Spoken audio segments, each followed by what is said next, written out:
शुरू अल्लाह के नाम से और करोड़ दरूद व सलाम मोहम्मद अरबी सल्लल्लाहु अलैहि वसल्लम और उनकी आल पर। मैं हूं डॉक्टर रऊफ़ राना और आप देख रहे हैं मेरा यूट्यूब चैनल फार्मासिस्ट ऑनलाइन।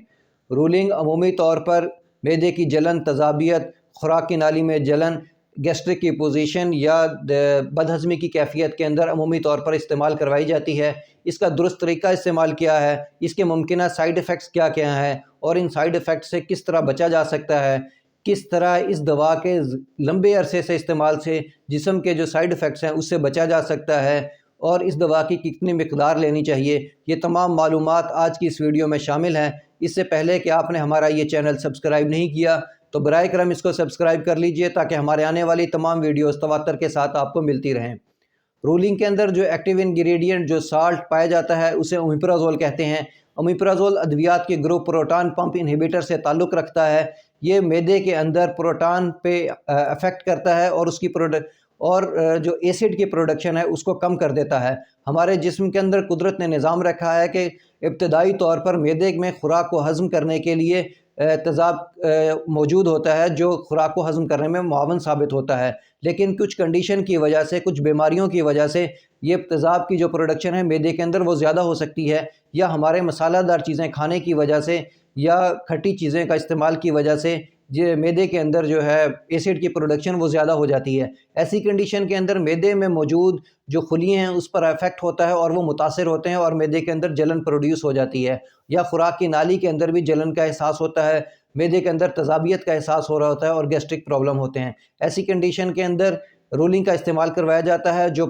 मैदे में जो तेज़ाब बनने के अमल को सुस्त कर देता है और इन अलामात को ओवरकम किया जा सकता है। अल्सर के मरीज़ों में भी इस दवा का इस्तेमाल एंटीबायोटिक अद्वियात के साथ करवाया जाता है।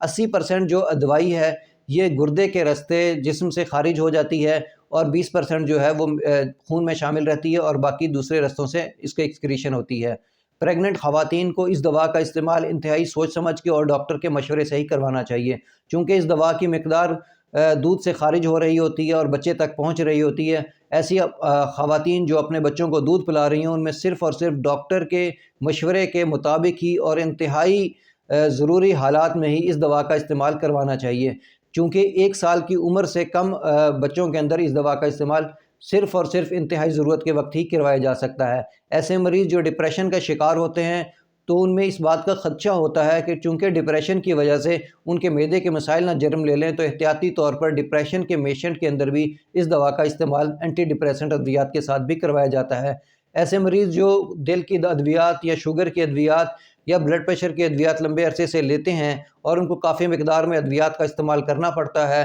तो डॉक्टर हिफ्ज़ मा तक़द्दम के तौर पर कि कहीं वो अद्वियात मैदे पे कोई बुरे असरात मुरतब ना कर दें, उनसे बचने के लिए भी इस दवाई का इस्तेमाल करवाया जाता है। लेकिन इसमें एक बात की एहतियात ज़रूरी है कि रोलिंग का इस्तेमाल दूसरी अद्वियात के बिल्कुल साथ नहीं करना चाहिए। आप रोलिंग का इस्तेमाल खाने से पहले करें। बेहतर तरीका यह है कि इस दवा का इस्तेमाल खाने से आधा घंटा पहले किया जाए और दूसरी अद्वियात का इस्तेमाल खाने के बाद किया जाए, चूँकि ये दूसरी अद्वियात की अब्ज़ॉर्प्शन को कम कर देता है और इससे दूसरी अद्वियात जो है जिस्म में कम मिक़दार में पहुँचती है, इसलिए इस दवा का इस्तेमाल दूसरी के साथ नहीं करना चाहिए। रोलिंग का इस्तेमाल खाने से पहले करना चाहिए और बाकी अद्वियात का इस्तेमाल खाने के बाद करना चाहिए।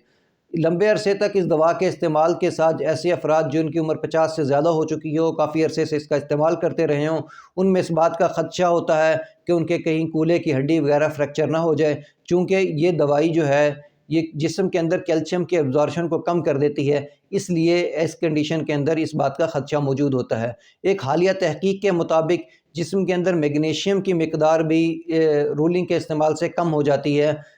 इसलिए ऐसे मरीज़ जो काफ़ी अरसे से इस दवा का इस्तेमाल करते रहे हों या इस तरह की जो दूसरी मैदे की अद्वियात हैं उसका इस्तेमाल करते रहे हों, तो उनको एहतियाती तौर पर कैल्शियम और मैग्नीशियम का जो सीरम टेस्ट है वो करवा लेना चाहिए और अपने डॉक्टर या अपने फार्मासिस्ट से मशवरा कर लेना चाहिए। अगर जिस्म के अंदर कैल्शियम या मैग्नीशियम की कमी वाक़या हो तो इस सूरत में उसके सप्लीमेंट लिए जा सकते हैं। जिस्म के अंदर कैल्शियम की कमी की वजह से हड्डियों का फ्रैक्चर हो जाना वगैरह की अलामत हो सकती हैं और मैग्नीशियम की कमी की वजह से दिल की धड़कन का बेतरतीब हो जाना,